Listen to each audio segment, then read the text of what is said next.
30,3 miliar barel. Angka yang bukan sembarang angka, melainkan masa depan, harapan, dan keajaiban yang tersembunyi di bawah tanah bumi pertiwi.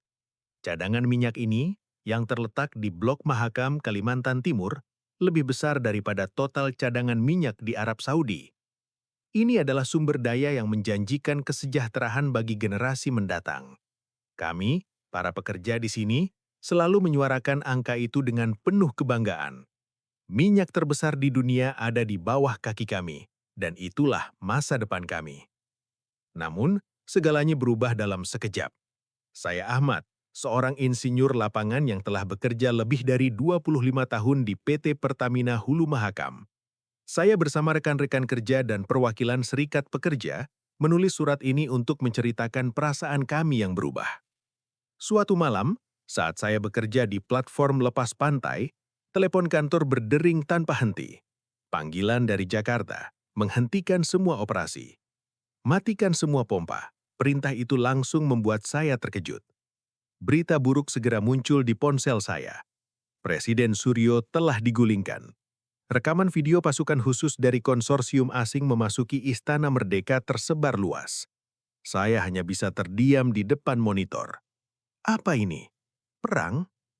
2 hari kemudian, pejabat tinggi dari konsorsium asing mengadakan konferensi pers. Mereka mengumumkan bahwa mulai saat ini, sumber daya minyak Indonesia akan berada di bawah kendali internasional, dengan keuntungan yang akan didistribusikan secara adil kepada rakyat Indonesia dan komunitas internasional. Mendengar kata-kata itu, saya hanya bisa tertawa getir. Minyak milik kami, tapi kami hanya akan mendapat bagiannya. Esok harinya, ketika saya tiba di kilang, saya menemukan tentara asing berjaga di pintu gerbang. Mereka memeriksa setiap orang dengan teliti, seolah kami bukan pemiliknya. Kami merasa bukan lagi tuan di rumah kami sendiri. 30,3 miliar barel itu masih ada di bawah tanah, namun kami tidak bisa berbuat apa-apa. Konsorsium asing tersebut menyebut diri mereka pengelola, tapi bagi kami, mereka hanya pengawas yang tidak tahu apa-apa tentang kami dan fasilitas kami. Namun, sebulan kemudian, kenyataan mulai terbuka. Konsorsium asing itu, meski memiliki kekuatan dan kontrol, tidak memiliki kemampuan untuk mengalirkan minyak. Mereka kekurangan tanker dan teknologi yang diperlukan untuk mengolah minyak kami. Ketika itulah sebuah nama mulai muncul. Indonesia. Awalnya kami tidak terlalu peduli apa yang bisa dilakukan oleh putra bangsa kami. Namun, sebuah surat edaran datang dari kantor pusat yang membuat kami terkejut. Tim teknis Indonesia akan bekerja sama dengan kami. Tak lama setelah itu, sebuah kapal tanker raksasa buatan Indonesia datang ke pelabuhan Balikpapan. Bendera merah putih berkibar di lambung kapal tersebut. Kami, yang sebelumnya meragukan kemampuan bangsa kami, kini merasa ada yang berbeda. Kapal itu adalah simbol kebangkitan. Indonesia ternyata bisa membuat kapal sebesar ini. Setelah itu, tim teknis Indonesia mulai bekerja di kilang kami. Mereka tidak menggurui kami. Mereka bekerja bersama kami. Masalah yang telah bertahun-tahun tak terpecahkan mulai diselesaikan dengan cara yang profesional. Kami pun semakin dekat, makan bersama, berbicara tentang sepak bola, dan merasakan semangat gotong royong yang selama ini kami lupakan. Dalam waktu hanya 2 minggu, produksi minyak kami kembali normal. Bahkan lebih dari itu, kami merasa bangga. Kini, untuk pertama kalinya, kami merasa menjadi tuan di negeri kami sendiri. Setelah kedatangan kapal tanker raksasa buatan Indonesia, suasana di kilang mulai berubah. Tim teknis Indonesia yang terdiri dari para insinyur Pertamina, ahli perkapalan dan teknisi terbaik lainnya, mulai menunjukkan kemampuan mereka. Mereka tidak hanya datang untuk mengawasi, tetapi mereka benar-benar terlibat dalam setiap langkah kerja. Mereka mendengarkan kami, para pekerja lapangan, dan bersama-sama kami mencari solusi atas masalah yang telah lama terabaikan. Pak Hartono, pemimpin tim teknis Indonesia, adalah sosok yang paling menonjol. Sejak kedatangannya kami merasa ada harapan baru. Saat pertama kali bertemu, beliau menyapa dengan hangat, menggunakan bahasa Indonesia yang lugas dan santun. Beliau tidak hanya berbicara, tetapi juga mendengarkan kami dengan penuh perhatian. Bapak-bapak, kami datang bukan untuk memberi perintah, tetapi untuk mencari masalah bersama dan menyelesaikannya bersama. Ujarnya dengan penuh keyakinan. Kata-kata tersebut menggugah hati kami. Selama ini kami hanya diberi perintah oleh manajer asing tanpa pernah mendengar masukan kami. Tapi kali ini berbeda. Tim Indonesia benar-benar bekerja sama dengan kami. Pak Hartono memimpin timnya dengan cara yang berbeda. Mereka bekerja lebih keras dari kami. Mereka tidak mengenal lelah. Bekerja dari pagi hingga malam, memeriksa setiap bagian kilang, memperbaiki masalah teknis, dan bahkan ikut serta dalam pekerjaan yang sederhana sekalipun. Mereka membawa teknologi terbaru dan menerapkannya dengan cermat. Salah satu perubahan besar yang kami rasakan adalah sistem pengadaan suku cadang. Selama bertahun-tahun, kami kesulitan mendapatkan komponen yang dibutuhkan untuk perbaikan. Namun dalam waktu 2 minggu setelah kedatangan tim Indonesia, semua yang kami butuhkan tiba di pelabuhan. Suara hati saya tidak bisa disembunyikan. "Dari mana semua ini, Pak?" Tanya saya tak percaya. Pak Hartono tersenyum dan menjawab, "Indonesia punya rantai pasok industri yang kuat. Apa yang kita butuhkan biasanya bisa kita dapatkan. Biaya semua ini sudah termasuk dalam kontrak. Bapak-bapak tidak perlu mengeluarkan uang sepeser pun." Kami terdiam, tak percaya dengan apa yang kami dengar. Konsorsium asing selama ini tidak pernah melakukan apa-apa. Namun Indonesia dalam waktu 2 minggu sudah mendatangkan semua yang kami butuhkan. Dengan perbaikan yang dilakukan oleh tim Indonesia, produksi mulai meningkat pesat. Pipa-pipa yang sebelumnya bocor mulai kembali berfungsi dengan baik. Tekanan pompa stabil, suhu kembali normal, dan yang paling menggembirakan produksi minyak yang sempat turun drastis, kini kembali mencapai 1 juta barel per hari. Dalam waktu hanya sebulan, kami berhasil mencapai angka yang lebih tinggi daripada masa-masa sebelumnya. Namun perubahan terbesar tidak hanya terjadi pada produksi. Suasana kerja di kilang pun berubah. Tim Indonesia tidak hanya memperkenalkan teknologi baru, tetapi juga budaya kerja yang lebih baik. Mereka menghargai keselamatan kerja dan bekerja sesuai prosedur. Sementara kami, meskipun sudah terbiasa dengan pekerjaan keras, mulai belajar disiplin dan efisiensi. Pada waktu istirahat kami makan bersama di kantin. Tim Indonesia bergabung dengan kami, makan nasi rames dan sayur lodeh yang sama. Percakapan kami mengalir dengan alami. Kami berbicara tentang sepak bola, tentang keluarga, dan tentang kehidupan sehari-hari. Mereka bukan hanya rekan kerja, tetapi teman sejati. Kami merasa semakin dekat satu sama lain. Beberapa bulan kemudian, tim Indonesia mengusulkan ide brilian, fasilitas penyimpanan minyak terapung atau FSO. FSO ini akan mengapung di laut untuk menampung minyak mentah sementara, sehingga produksi dapat terus berjalan meskipun tangki di darat penuh. Konsep ini mengubah cara kami berpikir tentang bagaimana mengelola produksi minyak di masa depan. FSO raksasa itu akhirnya tiba, lagi-lagi buatan PT PAL. Kapasitasnya mencapai 500.000 barel. Dengan kedatangan FSO tersebut, produksi kami semakin meningkat dan ekonomi lokal mulai pulih. Banyak pekerja baru yang dipekerjakan dan kualitas hidup kami semakin baik. Gaji kami meningkat dan kami merasa dihargai oleh perusahaan nasional. Disinilah kami mulai merasakan betapa besar perubahan yang terjadi. Kami tidak lagi hanya bekerja untuk hidup, tetapi untuk kemajuan bangsa ini. Indonesia kini menjadi pemimpin di industri minyak kami, dan kami merasa bangga bisa menjadi bagian dari kebangkitan ini. Setelah bulan-bulan penuh perjuangan dan kerja keras, Indonesia kini memegang kendali penuh atas kilang minyak kami. Produksi semakin stabil dan bahkan melebihi target yang ditetapkan. Kami merasa bangga, tidak hanya karena angka produksi yang meningkat, tetapi karena Indonesia menunjukkan kemampuannya untuk mengelola sumber daya alamnya dengan baik. Kami merasa bahwa negeri ini tidak hanya kaya akan sumber daya, tetapi juga kaya akan kompetensi dan semangat gotong royong. Namun, meskipun kami sudah merasa lebih kuat, tantangan baru muncul. Tiongkok dan Rusia yang sebelumnya telah menunjukkan ketidakpuasan mereka atas pengalihan pengelolaan sumber daya ini mulai mengambil langkah lebih agresif. Mereka menggunakan taktik yang lebih terselubung, berusaha mengganggu jalur pengiriman minyak Indonesia dengan cara-cara yang lebih licik. Kapal-kapal tanker Indonesia mulai diganggu di Laut Cina Selatan dan Selat Malaka. Bahkan, aktivitas perompakan yang meningkat secara drastis di sekitar Selat Malaka tidak bisa lagi dianggap remeh. Semua orang tahu siapa yang mendalangi semua ini. Suasana semakin tegang, dan kami mulai bertanya-tanya, apakah kami harus menanggung resiko sebesar ini? Namun, pemerintah Indonesia bertindak cepat. Di tengah ketegangan itu, sebuah email resmi masuk ke seluruh karyawan, menginformasikan bahwa TNI Angkatan Laut akan melaksanakan misi pengamanan untuk melindungi jalur pelayaran dan aset strategis bangsa. Seorang rekan bertanya dengan nada tak percaya, apa benar TNI akan turun langsung? Saya dan rekan-rekan mulai merasakan rasa bangga yang baru. Negara ini bukan hanya mampu memproduksi minyak, tetapi juga mampu melindunginya dengan segala kekuatan yang dimiliki. 2 minggu kemudian, kapal perang KRI Canggih merapat di pelabuhan Balikpapan. Bendera merah putih berkibar di dek kapal perang yang dipenuhi dengan persenjataan modern.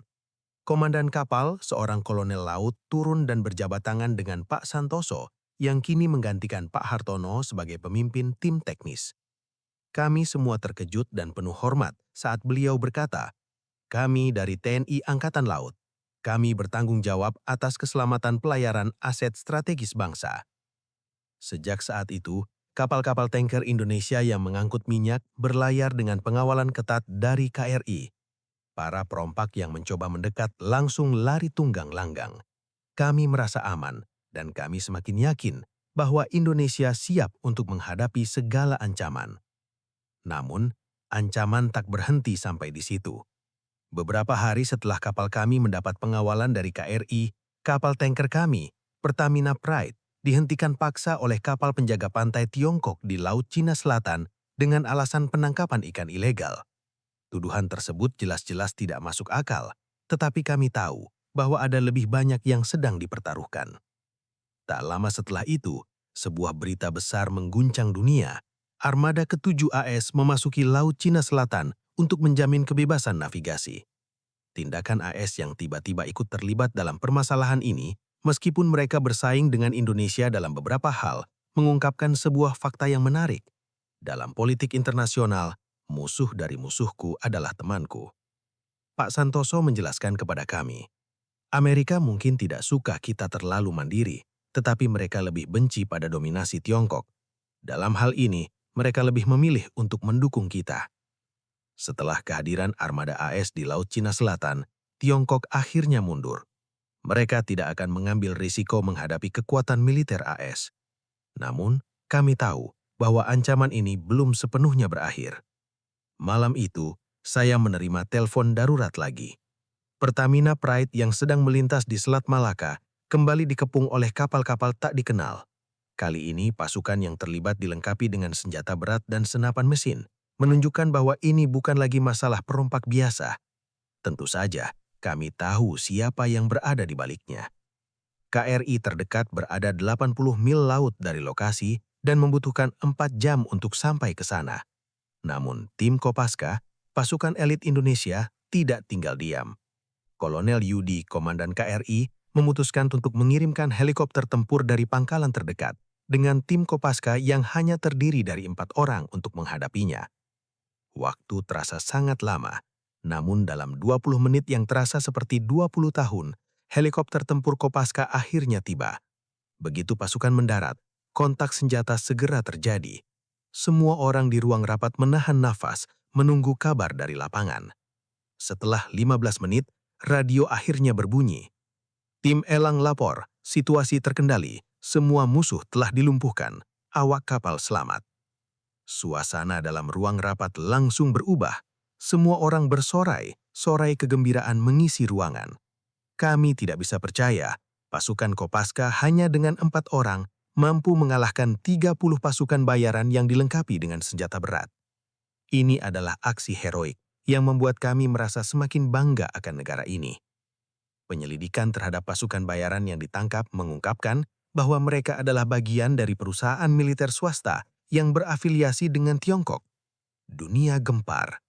Indonesia menyajikan bukti-bukti tak terbantahkan di PBB. Tiongkok dan Rusia terpaksa mundur. Jalur pelayaran Indonesia kembali aman. Keamanan pelayaran kami kini terjamin. Setelah serangkaian pertempuran dan tantangan dari pihak-pihak yang tidak senang dengan kebangkitan Indonesia, kami merasa semakin yakin bahwa negeri ini, meskipun menghadapi rintangan besar, mampu melindungi dan mengelola kekayaan alamnya dengan baik. Namun, tantangan baru muncul, bukan lagi dari luar, tetapi dari dalam. Konsorsium asing yang sebelumnya menguasai industri minyak Indonesia mulai merasa terancam. Mereka tidak lagi mampu mendominasi seluruh pengelolaan, dan pengaruh mereka semakin menurun seiring dengan keberhasilan tim Indonesia dalam mengelola produksi dan distribusi minyak. Beberapa manajer asing mulai menunjukkan ketidaksenangan mereka terhadap perubahan besar ini. Mereka merasakan bahwa pengelolaan minyak oleh Indonesia bukan hanya soal bisnis, tetapi juga soal kebanggaan dan kemajuan bangsa. Namun, meskipun ada ketegangan ini, Indonesia tidak goyah. Di balik perubahan besar ini, kami, para pekerja, semakin merasa bahwa kami bukan lagi hanya pekerja, tetapi bagian dari kebangkitan bangsa. Kami memiliki rasa tanggung jawab yang lebih besar untuk memastikan keberhasilan ini bertahan lama. Saat itulah, Pak Santoso mengadakan rapat penting yang mengubah cara pandang kami terhadap masa depan industri minyak di Indonesia. Dalam rapat tersebut, ia mengusulkan untuk mengirimkan para insinyur dari Mahakam ke pusat pelatihan di Jawa, tepatnya di Kilang Balongan, yang merupakan salah satu kilang minyak tercanggih di Asia Tenggara. Untuk masa depan industri ini, kita harus belajar lebih banyak. Kita harus mengembangkan kemampuan kita agar bisa mengelola kilang dengan lebih efisien, kata Pak Santoso dengan tegas. Semua biaya pelatihan, termasuk tiket pesawat, akomodasi, makan, hingga biaya pendidikan, akan ditanggung oleh perusahaan. Gaji tetap berjalan penuh selama pelatihan. Kami merasa sangat dihargai. Ini adalah kesempatan emas untuk memajukan diri dan Indonesia. Di Balongan, saya terkejut melihat kilang yang jauh lebih besar dan lebih canggih daripada fasilitas kami di Mahakam. Semuanya serba otomatis. Dengan hanya 10 orang, mereka bisa mengoperasikan seluruh fasilitas tersebut. Sementara dulu, kilang kami membutuhkan lebih dari 50 orang untuk mengelola operasional. Di sana kami belajar lebih banyak tentang efisiensi dan keselamatan. Di Jepang, hampir tidak ada setetes minyak yang terbuang. Mereka bahkan memanfaatkan setiap bahan sisa, termasuk sulfur yang diolah menjadi pupuk. Kami pun belajar untuk lebih menghargai efisiensi. Kami menyadari bahwa Indonesia memiliki potensi luar biasa, dan yang kami butuhkan hanyalah tekad untuk bekerja lebih keras dan lebih cerdas. Setelah 3 bulan pelatihan, saya dan rekan-rekan kembali ke Mahakam dengan pengetahuan dan keterampilan yang baru. Kami mulai menerapkan semua yang telah kami pelajari. Perubahan besar mulai terlihat. Keuntungan yang diperoleh dari efisiensi kerja yang lebih baik meningkat, dan jumlah kecelakaan kerja menurun hingga nol. Yang lebih membanggakan adalah kami kini bisa bekerja secara mandiri, tanpa lagi bergantung pada pihak asing. Suasana kerja di kilang semakin berubah. Para pekerja kini merasa dihargai dan diberdayakan.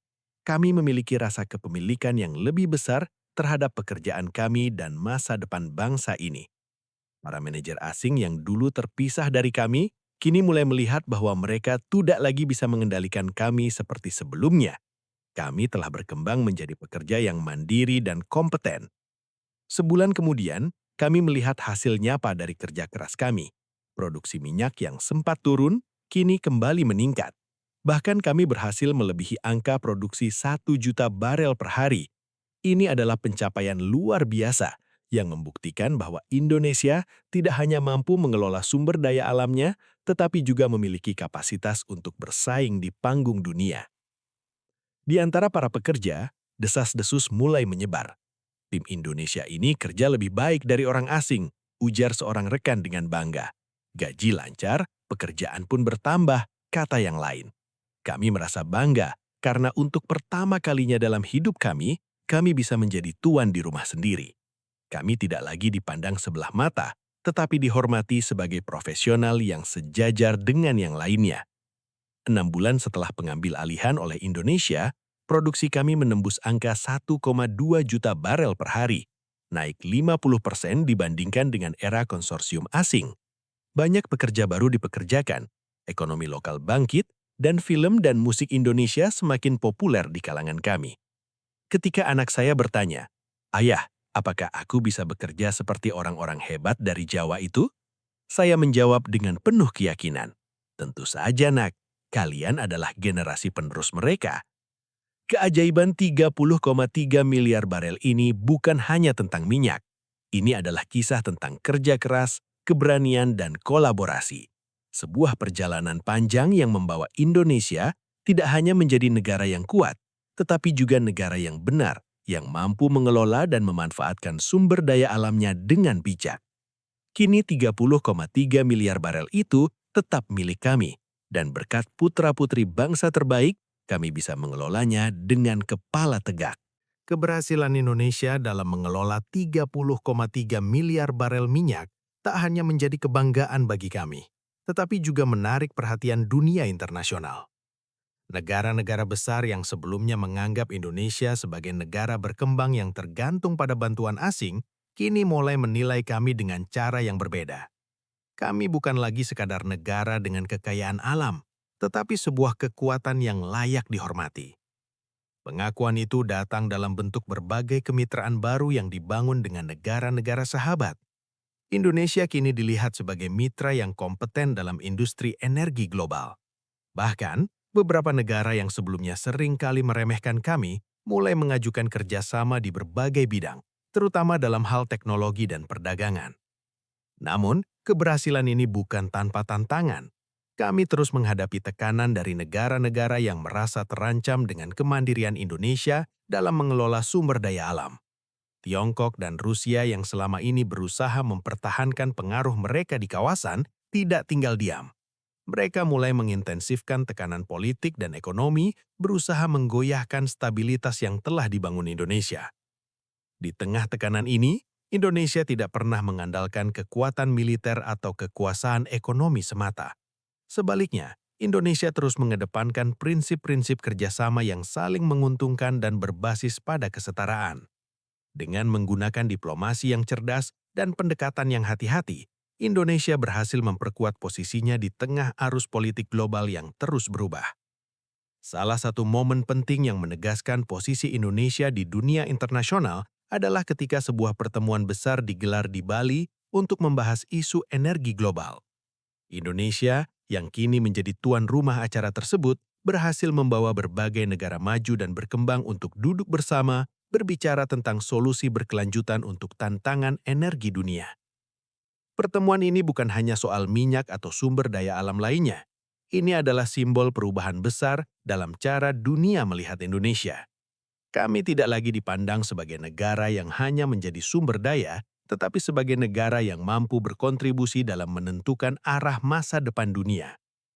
Selama pertemuan itu, Pak Santoso, yang kini menjadi salah satu pemimpin terkemuka dalam industri energi Indonesia, memberikan pidato yang menggugah. Indonesia, dengan segala keberagaman dan kekayaan alamnya, telah membuktikan bahwa kami tidak hanya mampu mengelola sumber daya kami sendiri, tetapi juga berkontribusi pada stabilitas energi global, ujarnya dengan penuh keyakinan. Pidato tersebut menjadi sorotan utama di media internasional. Banyak negara yang terkesan dengan sikap Indonesia yang tidak hanya mengutamakan keuntungan ekonomi, tetapi juga keberlanjutan dan keadilan sosial. Indonesia kini menjadi contoh bagi negara-negara lain dalam hal bagaimana memanfaatkan sumber daya alam dengan bijak sambil menjaga integritas dan kemandirian. Selama beberapa bulan setelah pertemuan tersebut, Indonesia mulai melihat dampak positif dari pengakuan ini. Investasi asing yang sebelumnya hanya datang dalam bentuk bantuan, kini berubah menjadi kemitraan strategis yang saling menguntungkan. Teknologi terbaru di bidang energi terbarukan mulai mengalir ke Indonesia, sementara perusahaan-perusahaan multinasional mulai menjalin kemitraan dengan perusahaan-perusahaan Indonesia untuk mengembangkan teknologi dan infrastruktur. Namun yang paling menggembirakan bagi kami adalah perubahan yang terjadi di dalam negeri. Rakyat Indonesia mulai merasa lebih percaya diri. Pendidikan dan pelatihan di bidang energi dan teknologi semakin berkembang.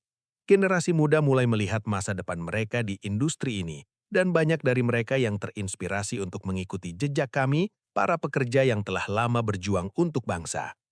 Di Mahakam, kami kini tidak hanya bekerja di kilang minyak. Kami bekerja untuk masa depan Indonesia. Kami tahu bahwa pekerjaan kami bukan hanya soal menghasilkan energi, tetapi juga soal membangun bangsa ini agar lebih mandiri, lebih kuat, dan lebih dihormati di dunia. Dalam sebuah pertemuan internal, Pak Santoso mengungkapkan visi masa depan Indonesia. Kita sudah membuktikan bahwa kita mampu mengelola energi kita dengan baik. Sekarang, mari kita pastikan bahwa generasi berikutnya akan memimpin dunia dalam hal inovasi, keberlanjutan, dan kemakmuran bersama. Katanya dengan semangat. Kami, para pekerja di Mahakam, semakin yakin bahwa Indonesia adalah bangsa yang bukan hanya kaya akan sumber daya alam, tetapi juga kaya akan potensi dan semangat juang. 30,3 miliar barel minyak itu memang milik kami. Tapi yang lebih penting adalah bagaimana kami mengelolanya untuk kesejahteraan bersama. Dengan tekad dan kerja keras, kami tahu Indonesia akan terus bangkit, berdiri tegak dan menjadi bangsa yang besar di kancah dunia. Dengan semakin meningkatnya pengakuan dunia terhadap Indonesia, kami merasa semakin yakin bahwa masa depan bangsa ini cerah. Namun, keberhasilan kami dalam mengelola 30,3 miliar barel minyak tidak berarti bahwa semua tantangan telah berakhir. Sebaliknya, dunia internasional yang mulai menaruh perhatian pada Indonesia juga membawa tantangan baru yang harus kami hadapi. Salah satu tantangan terbesar datang dari perkembangan teknologi energi terbarukan yang semakin pesat. Banyak negara besar mulai beralih dari energi fosil ke sumber energi yang lebih ramah lingkungan, seperti tenaga surya, angin, dan hidrogen. Sementara itu, Indonesia yang memiliki cadangan minyak yang sangat besar tidak bisa hanya berfokus pada produksi minyak untuk selamanya. Kami harus beradaptasi dengan perubahan zaman. Jika tidak, kami bisa tertinggal. Pak Santoso, yang kini telah menjabat sebagai Direktur Utama Pertamina, menyadari betul bahwa masa depan Indonesia terletak pada keberlanjutan energi. Dalam rapat internal yang dihadiri oleh seluruh manajer dan insinyur di perusahaan, beliau menyampaikan visi baru. Kita telah membuktikan bahwa kita mampu mengelola sumber daya minyak dengan baik. Sekarang, saatnya kita beralih ke energi terbarukan.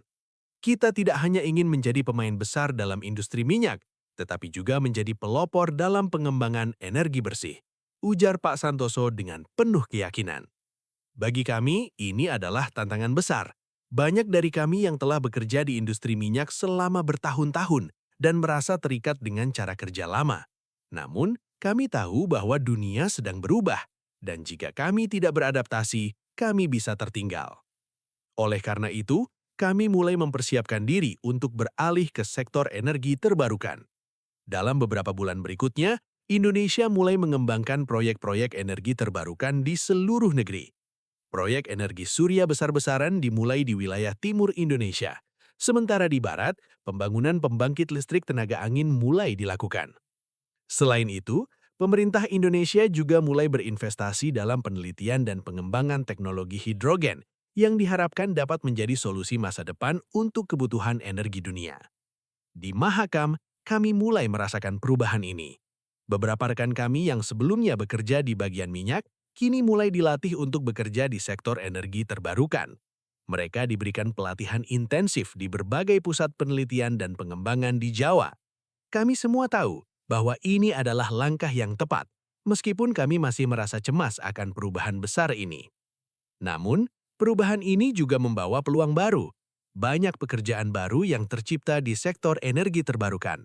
Kami tidak hanya bekerja di sektor minyak, tetapi juga mulai belajar tentang teknologi baru yang akan menggerakkan dunia di masa depan.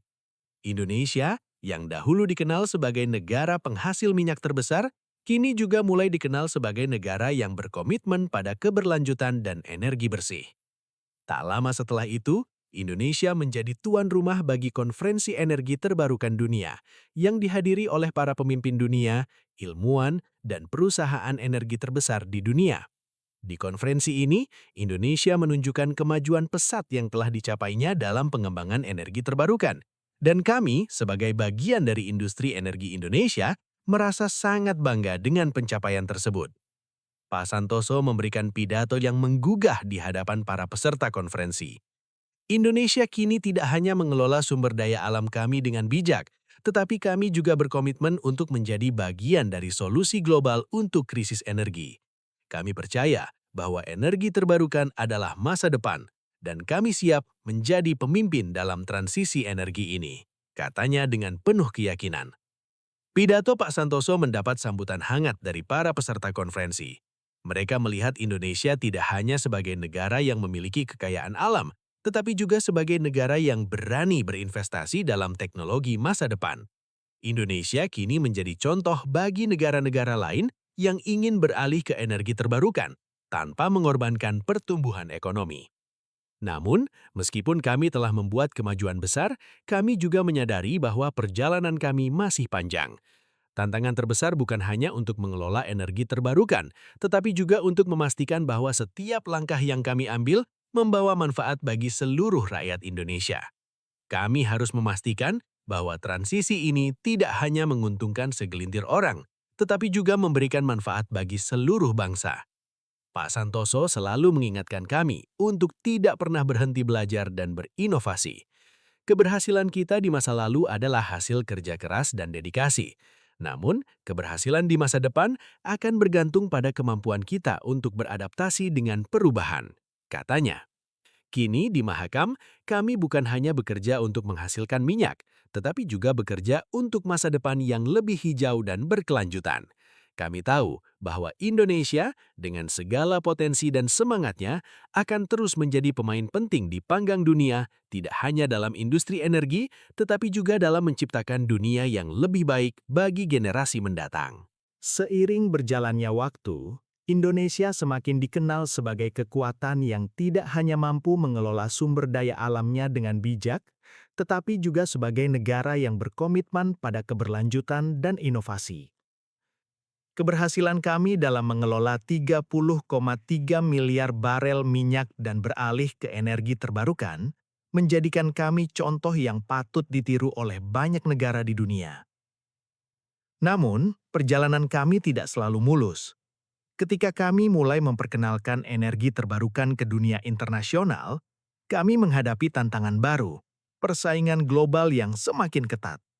Negara-negara besar yang sebelumnya menguasai industri energi terbarukan mulai merasa terancam dengan kemajuan Indonesia. Mereka berusaha untuk mempertahankan dominasi mereka dalam pasar energi, sementara Indonesia muncul sebagai pesaing yang semakin kuat. Pada saat yang sama, perubahan iklim global semakin mempengaruhi kehidupan di seluruh dunia. Bencana alam, seperti badai tropis yang lebih kuat dan suhu yang semakin panas, mulai menjadi ancaman yang nyata bagi semua negara. Indonesia, dengan keberagaman alamnya, merasakan dampak ini lebih dalam, terutama di daerah-daerah yang sangat bergantung pada pertanian dan sumber daya alam. Namun, Indonesia tidak pernah mundur. Sebaliknya, kami mengambil langkah lebih berani untuk menghadapi tantangan ini. Di bawah kepemimpinan Pak Santoso dan para pemimpin nasional, Indonesia memperkenalkan kebijakan yang lebih ramah lingkungan dengan tujuan untuk mengurangi jejak karbon dan mempercepat transisi ke energi terbarukan. Salah satu kebijakan utama yang diperkenalkan adalah program pembangunan kota hijau di beberapa daerah besar di Indonesia. Program ini tidak hanya mencakup pembangunan infrastruktur ramah lingkungan, seperti bangunan hemat energi dan transportasi berbasis listrik, tetapi juga pemberdayaan masyarakat lokal untuk mengelola dan memanfaatkan sumber daya alam secara berkelanjutan. Saya, bersama dengan rekan-rekan di Mahakam, merasa sangat terinspirasi oleh kebijakan ini. Kami yang dulu bekerja di sektor minyak, kini juga mulai terlibat dalam proyek-proyek energi terbarukan di wilayah Kalimantan. Kami membantu membangun fasilitas pembangkit listrik tenaga surya dan angin, serta memfasilitasi pelatihan bagi masyarakat setempat untuk mengelola energi yang bersih dan terbarukan. Tak lama setelah itu, Indonesia diundang untuk berbicara di sebuah forum internasional mengenai perubahan iklim dan keberlanjutan. Dalam kesempatan ini, Pak Santoso kembali memberikan pidato yang memukau. Indonesia, dengan segala keberagaman dan tantangannya, telah membuktikan bahwa kita bisa mengelola energi kita dengan bijak, dan kita siap untuk membawa dunia ke arah yang lebih hijau dan berkelanjutan. Kami bukan hanya sekedar pemimpin di kawasan Asia Tenggara, Tetapi kami ingin menjadi contoh bagi dunia dalam hal energi terbarukan, katanya dengan tegas. Pidato Pak Santoso mendapatkan tepuk tangan meriah dari para peserta forum. Indonesia, yang dulunya hanya dikenal sebagai negara penghasil minyak terbesar, kini dilihat sebagai pemimpin dalam transisi energi global. Banyak negara yang terinspirasi oleh keberhasilan Indonesia dalam mengembangkan energi terbarukan, serta bagaimana Indonesia menjaga keseimbangan antara pembangunan ekonomi dan pelestarian alam. Namun, meskipun pengakuan internasional terus datang, kami menyadari bahwa tantangan terbesar Indonesia masih ada di dalam negeri. Kita harus memastikan bahwa kemajuan ini bisa dinikmati oleh semua lapisan masyarakat, terutama mereka yang tinggal di daerah-daerah terpencil dan kurang berkembang. Ini bukan hanya tentang teknologi dan energi, tetapi juga tentang keadilan sosial dan kesetaraan. Pemerintah Indonesia mulai memperkenalkan program-program untuk mendukung masyarakat di daerah-daerah terpencil agar mereka bisa berpartisipasi dalam ekonomi energi terbarukan. Misalnya pembangunan infrastruktur energi terbarukan di desa-desa yang sebelumnya bergantung pada bahan bakar fosil, serta memberikan pelatihan kepada para pemuda di daerah tersebut untuk menjadi ahli energi terbarukan. Pak Santoso juga mengingatkan kami bahwa keberhasilan Indonesia bukan hanya terletak pada seberapa besar produksi energi terbarukan yang dapat kami hasilkan, tetapi juga pada kemampuan kami untuk menciptakan lapangan kerja yang berkelanjutan dan memastikan bahwa semua orang mendapat manfaat dari pengajuan ini. Pembangunan bukan hanya tentang angka, tetapi tentang bagaimana kita memastikan kesejahteraan rakyat kita. Kita harus memastikan bahwa setiap orang, dari kota hingga desa, merasa terlibat dalam perubahan ini, katanya dalam salah satu rapat penting. Kini, Indonesia tidak hanya menjadi pemain utama dalam industri energi, tetapi juga sebagai negara yang dihormati di kancah dunia. Kita telah mengatasi berbagai tantangan besar, dan kita tahu bahwa masa depan yang lebih cerah menanti di depan. Kami, sebagai bagian dari Indonesia, merasa bangga bisa berkontribusi pada perubahan ini. Kita telah belajar banyak, tidak hanya tentang teknologi, tetapi juga tentang semangat gotong royong, keberlanjutan, dan pentingnya menjaga keseimbangan antara pembangunan dan pelestarian alam. Di Mahakam, kini kami tidak hanya menghasilkan minyak dan energi terbarukan, kami juga menghasilkan harapan. Harapan untuk generasi mendatang yang akan terus membangun Indonesia sebagai bangsa yang besar dan kuat di panggung dunia. Saat kami melangkah menuju tahun-tahun baru di Indonesia, kami merasa bahwa perjalanan panjang yang kami tempuh telah membuahkan hasil yang luar biasa. Keberhasilan kami dalam mengelola 30,3 miliar barel minyak, ditambah dengan transisi yang sukses menuju energi terbarukan, menjadikan Indonesia bukan hanya negara yang mengelola sumber daya alamnya dengan bijak, tetapi juga negara yang siap menghadapi tantangan global di masa depan. Namun, meskipun kami telah meraih begitu banyak pencapaian, kami menyadari bahwa kami tidak boleh berpuas diri. Dunia terus berkembang, dan tantangan baru selalu muncul. Kami harus terus berinovasi dan menjaga semangat kerjasama yang telah membawa kami sejauh ini.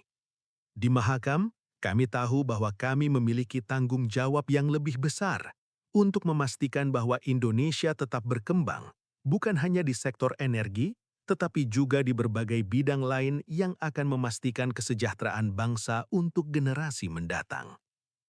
Pemerintah Indonesia bersama dengan sektor swasta terus mendorong pengembangan teknologi baru di berbagai bidang.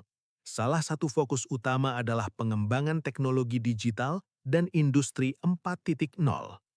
Indonesia kini sedang berinvestasi dalam riset dan pengembangan kecerdasan buatan, blockchain, dan teknologi lainnya yang diharapkan dapat meningkatkan efisiensi dalam berbagai sektor industri, termasuk energi. Sebagai bagian dari industri energi, kami juga mulai melihat perubahan signifikan dalam cara kami bekerja. Teknologi digital kini digunakan untuk memantau dan mengelola produksi energi secara lebih efisien. Dengan sistem berbasis kecerdasan buatan, kami dapat memprediksi masalah teknis sebelum terjadi, meminimalkan downtime, dan meningkatkan produktivitas secara keseluruhan. Proyek-proyek energi terbarukan yang sebelumnya terbatas, kini semakin berkembang pesat, dan kami merasa bahwa Indonesia akan menjadi pemimpin dalam sektor energi bersih di masa depan. Di Mahakam, kami terus memperbaharui fasilitas kami dengan teknologi terbaru, memastikan bahwa kami tidak hanya mempertahankan standar tinggi dalam produksi energi, tetapi juga memenuhi tuntutan global akan keberlanjutan. Kami bangga dapat berkontribusi pada masa depan yang lebih hijau dan lebih aman bagi dunia. Namun, perubahan terbesar yang kami rasakan adalah dalam pola pikir kami sebagai bangsa.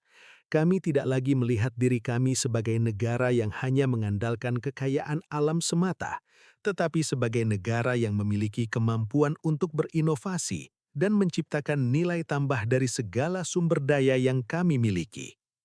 Kami telah belajar untuk menghargai potensi manusia, teknologi, dan budaya kami sebagai bagian integral dari kekuatan bangsa. Kehidupan di Mahakam kini tidak hanya tentang pekerjaan dan produksi. Kami merasa menjadi bagian dari sesuatu yang lebih besar, sebuah gerakan nasional yang mengubah wajah Indonesia. Setiap hari, kami melihat bagaimana proyek-proyek energi terbarukan yang kami mulai di Kalimantan berkembang menjadi model untuk daerah lainnya. Desa-desa yang dulu bergantung pada energi fosil, kini menggunakan energi surya dan angin sebagai sumber daya utama. Kami merasa bangga karena kami turut berperan dalam mengurangi ketergantungan negara ini pada bahan bakar fosil dan membantu menciptakan dunia yang lebih bersih dan lebih berkelanjutan. Di tingkat global, Indonesia kini diundang untuk berbicara dalam berbagai forum internasional tentang energi dan keberlanjutan. Negara-negara besar yang dulu menganggap Indonesia sebagai negara berkembang, kini melihat kami sebagai mitra yang setara, siap untuk berkolaborasi dalam menciptakan solusi bagi tantangan global. Pengakuan dunia ini bukan hanya soal prestasi, tetapi tentang kerja keras, kolaborasi, dan keberanian untuk mengambil langkah besar menuju masa depan. Kami tahu bahwa masih ada banyak pekerjaan yang harus dilakukan. Meskipun kami telah berhasil mengelola minyak dan beralih ke energi terbarukan, kami juga harus memastikan bahwa kesejahteraan rakyat Indonesia merata. Tantangan besar lainnya adalah pendidikan. Kami harus memastikan bahwa setiap generasi mendatang dilengkapi dengan keterampilan dan pengetahuan yang dibutuhkan untuk memimpin dunia di era teknologi dan energi terbarukan. Di Mahakam, kami telah mendirikan program pelatihan untuk anak-anak muda yang ingin belajar tentang energi terbarukan dan teknologi terkait. Kami tidak hanya berbicara tentang masa depan energi, tetapi juga tentang masa depan bangsa ini. Setiap hari, kami melihat lebih banyak wajah muda yang penuh semangat datang untuk belajar, untuk menjadi bagian dari perubahan ini. Mereka adalah masa depan Indonesia, dan kami ingin memastikan bahwa mereka siap untuk memimpin. Kini, ketika saya menatap anak-anak saya tahu bahwa mereka akan tumbuh di dunia yang lebih baik, lebih hijau, dan lebih berkelanjutan. Mereka akan hidup di dunia yang dibangun atas dasar kerja keras, inovasi, dan kolaborasi. Mereka akan mewarisi dunia yang lebih seimbang, yang diciptakan oleh generasi kami yang tidak hanya mengelola sumber daya, tetapi juga menciptakan solusi untuk masa depan. 30,3 miliar barel minyak mungkin adalah awal dari perjalanan kami, tetapi apa yang telah kami capai jauh lebih besar dari itu. Kami telah membangun bangsa yang kuat, bangsa yang berani berubah, dan bangsa yang siap menghadapi tantangan global. Masa depan Indonesia sangat cerah, dan kami bangga menjadi bagian dari perjalanan ini.